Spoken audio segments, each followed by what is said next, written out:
नमस्कार विद्यार्थी मित्रांनो, गुरुकुल कोचिंग क्लासेसमध्ये आपले स्वागत आहे। आज आपण physics part 2 first chapter wave theory of light मधील इम्पॉर्टन्स आणि काही इम्पॉर्टंट न्यूमेरिकल्स बघणार आहोत। ठीक आहे, तर पहिला इम्पॉर्टंट पॉइंट असा आहे बघा, velocity it means speed of light in vacuum. So vacuum it means free space. So formula तयार होतो बघा, C is equal to V into lambda. V it means frequency of light and lambda it means wavelength of light. ठीक आहे, लक्षात राहील formula का आहे, velocity of light in vacuum it means free space, C is equal to V into lambda. चला आपण आता second important point पाहूया, तो आहे रिफ्रॅक्टिव्ह इंडेक्स. सो ना रिफ्रॅक्टिव्ह इंडेक्स आपण कुठे पाहिला होता बरं, तर स्नेल्स लॉ बघितला होता, आठवते का, लॉ ऑफ रिफ्रॅक्शन मध्ये. ठीक आहे, चल बघा, Snell's law, according to Snell's law refractive index first medium with respect to second medium is equal to speed of light in first medium divided by speed of light in second medium. बघा हा formula खूप important आहे. ठीक आहे, पुढे आपण काय बघितलं होतं बघा, तर sine I upon sine R. बघा, I it means angle of incidence.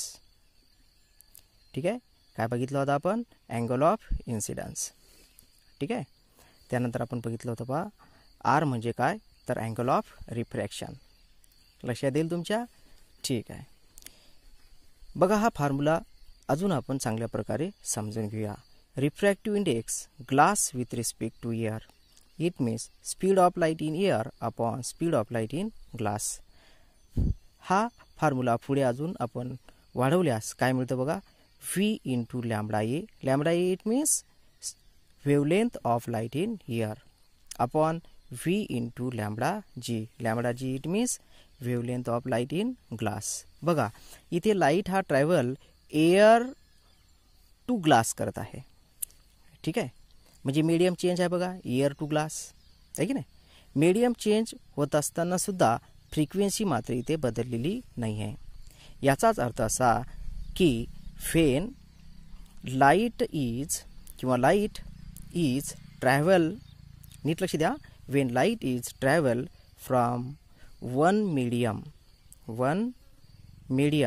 to another medium, so that's time its frequency does not change. नीट लक्ष द्या, जेव्हा लाईट हा एका माध्यमातून दुसऱ्या माध्यमामध्ये प्रवेश करत असतो तेव्हा मात्र त्याची फ्रिक्वेन्सी बदलत नसते, म्हणून ते व्ही सेम राहिलेला आहे. ठीक आहे, व्ही कॅन्सल केल्यानंतर आपल्याला काय लक्षात येते बघा, हा रेशो लॅम्बडा ए अपॉन लॅम्बडा जी. बघा, हा खूप इम्पॉर्टंट फॉर्म्युला आहे जो आपल्याला पुढे कामी येणार आहे. ठीक आहे, चला आता आपण याच्यावरचा तिसरा जो इम्पॉर्टंट पॉईंट आहे तो बघूया. सो थर्ड इम्पॉर्टंट पॉईंट काय आहे बघा, थर्ड इम्पॉर्टंट पॉईंट आहे वेव्ह नंबरचा. ठीक आहे, बघा, wave number it means V bar is equal to 1 upon lambda. ठीक आहे, हा फॉर्म्युला व्यवस्थित लक्षात ठेवा. लॅम्बडाची व्हॅल्यू दिली असेल, तिचा जर रेसिप्रोकल काढल्यास आपल्याला काय मिळतं, वेव्ह नंबर मिळतं. ठीक आहे, आशा करतो हे तुम्हाला समजलं असावं. ठीक आहे, चला आता आपण काही न्यूमेरिकल्स बघूया. विद्यार्थी मित्रांनो, या ठिकाणी मी एक न्यूमेरिकल घेतलेला आहे बघा, the velocity of light in glass किती दिली आहे पहा, 2 × 10⁸ मीटर पर सेकंड. ठीक आहे, if refractive index of glass with respect to water किती दिला आहे पहा, 9/8 असा दिला आहे. Then velocity of light in water आपल्याला काढायची आहे. ठीक आहे, बघा मग आता आपल्याला हा क्वेश्चन कसा सॉल्व करावा लागेल. Velocity of light in glass. ठीक आहे, so velocity of light in glass it means CG काय दिली आहे किंमत आपल्याला, 2 × 10⁸ मीटर पर सेकंड. ठीक आहे, तसेच रिफ्रॅक्टिव्ह इंडेक्स दिला आपला glass with respect to water. किती दिला आहे बरं तो 9 डिवायडेड बाय 8. ठीक आहे. चला या माहितीच्या आधारे आपण फॉर्म्युला तयार करूया. बघा refractive index glass with respect to water काय होईल बरं, तर speed of light in water upon speed of light in glass. ठीक आहे. बघा आपल्याला काय काढायचं आहे, velocity of light in water काढायची आहे. ठीक आहे. So speed of light in water is equal to refractive index glass with respect to water into speed of light in glass. ठीक आहे. जर आपण यामध्ये व्हॅल्यूज पुट केल्या तर आपल्याला आन्सर मिळेल. ठीक आहे. रिफ्रॅक्टिव्ह इंडेक्स दिला आहे 9 divided by 8 into speed of light in glass दिलेली आहे आपल्याला, ती आहे 2 इंटू 10⁻8. ठीक आहे. असा भाग तोडल्यास आपला काय मिळतं बघा, 9 डिवायडेड बाय 4 इंटू 10⁻8. ठीक आहे. पुन्हा हा आपण भाग तोडल्यास आपला आन्सर मिळेल 2.25 इंटू 10⁻8 मीटर पर सेकंद. बघा अशा प्रकारे आपण हे सोल्युशन तयार केलं. ठीक आहे. काय बरं सोल्युशनचं ऑप्शन, सॉरी या क्वेश्चनचं ऑप्शन आपल्या, तर ऑप्शन नंबर डी दिसते आहे. बघा आपल्या आन्सर सारखं दिसते 2.25 इंटू 10⁻8 आहे आणि ते बघा. ठीक आहे.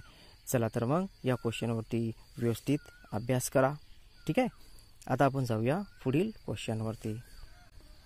ठीक आहे. आपल्याला क्वेश्चन नंबर 2 असा आहे बघा, the wavelength of light is 5000 angstrom unit आहे.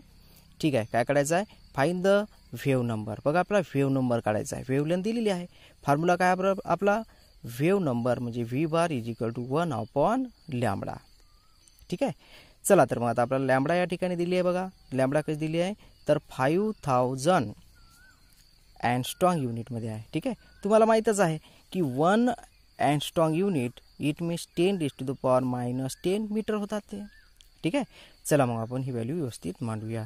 So 5000 into 10⁻−10. बघा 3 जे 0 आहेच हे आपण कमी करूया. सो काय होतील बरं मग, 5 इंटू 10⁻−7. ठीक आहे. चला मग आपल्याला मीटरमध्ये ही व्हॅल्यू मिळाली. चला आता या फॉर्म्युल्यामध्ये आपण ठेवूया. So V bar it means wave number is equal to 1/5 into 10⁻−7. ठीक आहे. -7 वर आणल्यास प्लस होतील. ठीक आहे. So 1/5 into 10⁻7. ठीक आहे. हा भाग तोडल्यास 0.2 इंटू 10⁻7 मिळतील. ठीक आहे. चला आता आपण डेसिमल राईट साईडला नेऊया. याचा अर्थ की 7 मधून एक मायनस करावं लागेल. So 2 into 10⁻6. बघा आपलं आन्सर कम्प्लीट. ठीक आहे. काय आहे बरं ऑप्शन आपलं, तर आपलं ऑप्शन आहे क्वेश्चनमधील सी नंबरचं. ठीक आहे. 2 इंटू 10⁻6. ठीक आहे विद्यार्थी मित्रांनो, हा क्वेश्चन व्यवस्थित लिहून घे जा आणि यावरती प्रॅक्टिस कर जा. चला आता आपला थर्ड क्वेश्चन असा आहे बघा, the nature of light waves is similar to. 4 option बघा, alpha rays, gamma rays, cathode rays and cosmic rays. सर्वप्रथम विद्यार्थ्यांनो लक्ष द्या की लाईट वेव्हचं नेचर कसं असतं. ठीक आहे. तर लाईट वेव्हचं नेचर हे इलेक्ट्रोमॅग्नेटिक वेव्ह प्रमाणे असतं. कोणाप्रमाणे असतं, इलेक्ट्रोमॅग्नेटिक वेव्स प्रमाणे असतं. ठीक आहे. तर बघा आता इलेक्ट्रोमॅग्नेटिक वेव्स प्रमाणे गॅमा रेजचं सुद्धा नेचर असतं. याचा अर्थ असा होईल की the nature of light waves is similar to gamma rays. कळलं मग तुम्हाला आन्सर की या क्वेश्चनचा आन्सर काय असेल, गॅमा रेज. ठीक आहे. चला आपण पाहूया नेक्स्ट क्वेश्चन. बघा आता क्वेश्चन नंबर 4 आहे, wavelength of light in water is 4000 angstrom unit and in glass is 2500 angstrom unit. ठीक आहे. Find the refractive index of glass with respect to water. बघा आपल्याला काय करायचं आहे, refractive index glass with respect to water आपल्याला find out करायचं आहे. ठीक आहे. बघा आपल्याला काय काय दिलं आहे, तर wavelength of light in water किती दिली आहे बरं, ती 4000 अँगस्ट्रॉम युनिट. ठीक आहे. हिला मीटरमध्ये कन्वर्ट करू. So 4000 into 10⁻−10. ठीक आहे. तसेच आपल्याला wavelength of light in glass दिलेली आहे. किती आहे बरं ती, तर ती आहे 2500 अँगस्ट्रॉम युनिट. ठीक आहे, हिला पण आपण मीटरमध्ये नेऊया. So 2500 into 10⁻⁻10 metre. ठीक आहे, आता बघा हा जो आपण जे फाइंड आउट करायचा आहे त्यावरती एक फॉर्म्युला तयार करूया. So refractive index glass with respect to water is equal to, ठीक आहे, तर wavelength of light in water divided by wavelength of light in glass. ठीक आहे, चला याच्यात व्हॅल्यूज पुट करा. काय मिळेल आपल्याला बघा answer. 4000 into 10⁻⁻10 divided by 2500 into 10⁻⁻10. So 10⁻⁻10 and 10⁻⁻10 is cancel. बघा इथे व्यवस्थित भाग तोडूया, एक एक शून्य कॅन्सल करूया. काय मिळते आपला 40 डिवायडेड बाय 25 आहे की नाही. पुन्हा याचा भाग तोडल्यास आपला काय मिळेल 8 डिवायडेड बाय 5. ठीक आहे, पुन्हा आता 5ने 8ला डिवाइड करा म्हणजे तुम्हाला आन्सर मिळेल 1.6. So this is the answer. बघा आपल्या क्वेश्चनमधील ऑप्शन नंबर ए हे त्याचा आन्सर आहे.